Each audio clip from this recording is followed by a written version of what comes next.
Vous le savez, l'Ancien et le Nouveau Testament se répondent.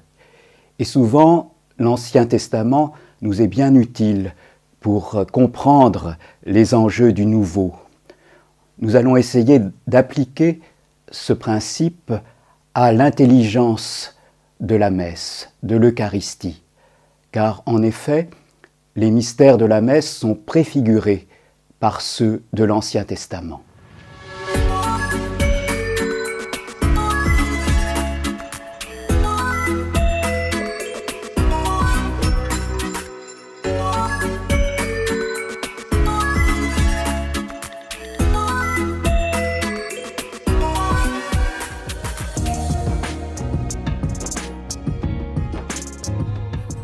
La foi au salut a été donnée à un peuple en exil. Cela nous aide à comprendre que le premier sujet du salut à la messe, c'est aussi un peuple, c'est l'Église, représentée par l'Assemblée actuellement présente. En effet, à l'époque où la foi biblique s'est manifestée sur notre terre, les gens à qui elle s'adressait ne croyaient pas encore à un salut personnel après la mort. Donc c'est bien le peuple qui est le sujet du salut. Le salut consiste d'abord dans des dons que Dieu fait aux humains et ensuite dans la réponse libre que les humains font aux dons de Dieu.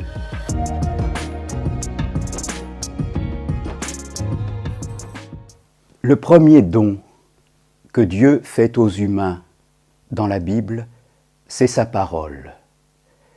Dieu s'est révélé dans une langue, l'hébreu. Or, dans l'hébreu, un même mot, dabar, désigne à la fois les événements et la parole qui dit ces événements. Les événements vécus par le peuple sont ainsi vécus comme des paroles que Dieu leur adresse directement. C'est pourquoi, aujourd'hui, à la messe, nous entendons l'histoire sainte comme une histoire où Dieu lui-même s'est révélé à travers les événements.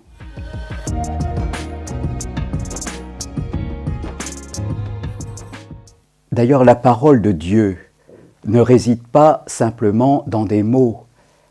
Elle est son œuvre, elle est sa présence. Toi qui habites les hymnes d'Israël, Dieu, nous revivons ton amour au milieu de ton temple, trouvons-nous au livre des psaumes.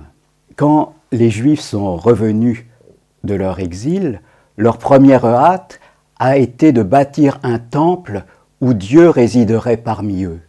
Et nos églises sont précisément à l'image de ce temple. Autrefois, les autels des églises régnaient au sommet de marches. C'était pour figurer la montagne du temple. Et l'Eucharistie, c'est précisément pour nous la présence de Dieu parmi nous.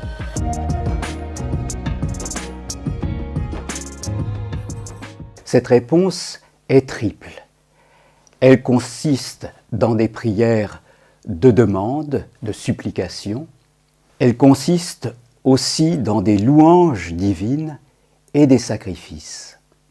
Mais qui répond à Dieu à la messe? Est-ce que c'est d'abord les fidèles? Non, c'est Jésus lui-même. C'est lui qui, comme homme, répond à Dieu et les fidèles à sa suite. Les psaumes de la messe sont la prière même de Jésus. Et cette prière est louange et supplication tout ensemble. Les prières prononcées par le président, le prêtre qui préside la messe, ces prières, elles sont au début, avant l'offrande et après la communion. Seigneur Dieu, source de toute bonté et de toute miséricorde. Eh bien, ce sont les prières de l'Église elle-même. L'Église s'associe ainsi à la supplication de Jésus.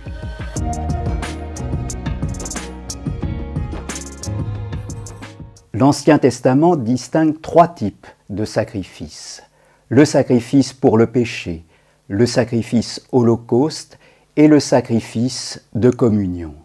La messe, on l'oublie un peu souvent, est elle-même un sacrifice. On parlait autrefois du saint sacrifice de la messe parce que c'était le sacrifice de Jésus lui-même. Ce sacrifice de Jésus, qui s'accomplit invisiblement dans la célébration, présente ces 3 caractères: sacrifice pour le péché, sacrifice holocauste et sacrifice de communion. Dans la prière de supplication, l'homme présente à Dieu sa pauvreté. Dans le sacrifice, au contraire, il présente à Dieu sa richesse comme venant de Dieu lui-même. Le sacrifice de Jésus a été pour le péché des hommes. Jésus a aimé les hommes jusqu'au bout, en dépit du mal que les hommes lui faisaient. Il a aimé Dieu jusqu'au bout, en dépit de cette souffrance et de cette mort que Dieu permettait. C'est là un acte d'amour de l'homme envers Dieu qui l'emporte sur tout le mal, passé, présent et à venir, commis par l'homme, contre l'homme et contre Dieu. Dans l'Ancien Testament, il y avait un autre type de sacrifice, le sacrifice holocauste, du grec holos, tout entier, et une autre racine grecque qui signifie brûler. C'est-à-dire qu'on brûlait la chair des victimes tout entière, elle se subtilisait tout entière jusqu'à monter jusqu'au trône de Dieu. C'est le symbole de ce que Jésus, quand il s'offre, offre tout lui-même à Dieu. Dans la Bible sont décrits enfin des sacrifices de communion, c'est-à-dire que le peuple recevait lui-même une part de ce qu'il offrait à Dieu. De même, dans nos églises, le peuple communie au corps du Christ et il reçoit ainsi la puissance qui réside en ce corps, la puissance qui a permis à Jésus de s'offrir lui-même et tout entier à Dieu. Le temple dont parlait Jésus, c'était son corps. Ce corps est ainsi mis en rapport avec le temple de l'Ancien Testament où Israël offrait à Dieu des sacrifices. La messe où Jésus s'offre à Dieu en son corps, la messe est un acte de culte, une œuvre de l'homme, l'œuvre d'un homme pour Dieu. Mais ce culte intérieur, invisible, rendu par Jésus à Dieu dans sa passion, est manifesté extérieurement à la messe par un culte visible. Les cérémonies de la messe donnent ainsi accès à l'intime du cœur de Jésus s'offrant à Dieu.